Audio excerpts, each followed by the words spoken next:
Hey y'all, Jake here from Off-Road Know-How. I want to talk about something that I don't ever see much of anymore, and that is trail etiquette.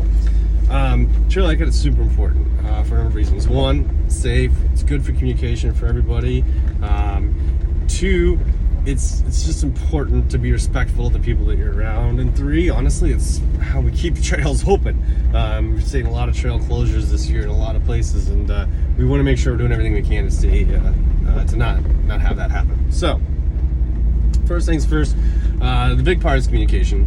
When you're approaching another group on the trail, you want to make sure that you're signaling how many people are in your group. I don't see this happen very often anymore. I feel like this is kind of a lost practice. But please make sure you're signaling to the people in a group. So for instance, in today's group, it's Rob and I. There's two of us. So as I approach vehicles that are coming the other direction, I'm going to give them the 2 sign. Like, I'll stick my hand up when I give them a 2. Rob, being the last one in the group, is actually going to close his fist. What that means is he is the very last one in the group. So he's not saying, hey, I'm not one to say hi.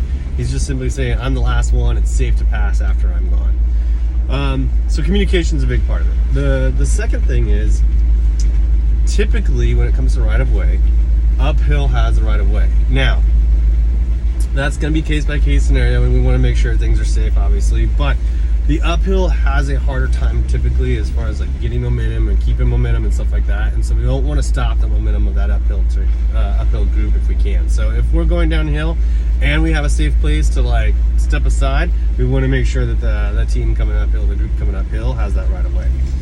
Lastly, big thing, stay on marked trails. Please, dear God, stay on marked trails. I see so many trail closures happen, not because the trail itself is beat up or worn out, but I see a lot of people go off trails. They got to get that Instagram shot or whatever. And what ends up happening is by doing that, you're damaging the area around you, damaging nature around you. It's very, not tread lightly, if you know the tread lightly principles. And it's very important to make sure that when you do go, that you don't go off trail. So if a trail's closed, stay off of it. It'll open back up. Keep it around for the rest of us, right? So that's my 3 big things with trail etiquette. So there's obviously some more stuff that you want to make sure you're paying attention to, but for the most part, if you do those 3 things, you'll be a good person on the trail. Stay safe out there.